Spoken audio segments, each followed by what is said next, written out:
Did you know that there's a way that you can invite your connections to follow a page, even if you're not an admin on the page? In today's video, I'm going to show you how. Now, I'm going to use it as an example here, Innovation Women, which is a women's membership organization for women speakers that I belong to. I'm not an employee, but I do have it linked in my experience section to help to give them some visibility. And I want to demonstrate how I can invite my connections to follow the page. I'm just going to click to go visit the page here. There we go.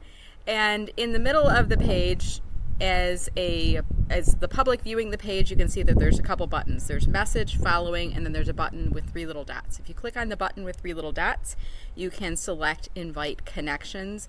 And you'll see inside here you have the ability to invite 30 of your connections to follow the page. You get 30 credits a month. The way this works is if you invite someone and they accept it, you get the credit back and you can invite more people.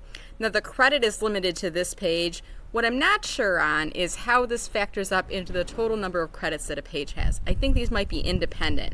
So I'm going to go with the assumption here that each employee has the ability to invite 30 of their connections every month to follow your company page.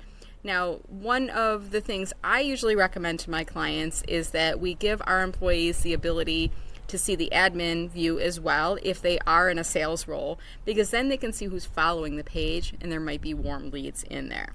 All right, so that's it. As an employee or as someone who's not working for the company, you have the ability to invite your connections to follow company pages on LinkedIn. I hope you found this video helpful. If you did, drop me a comment below and let me know, and I look forward to seeing you on LinkedIn.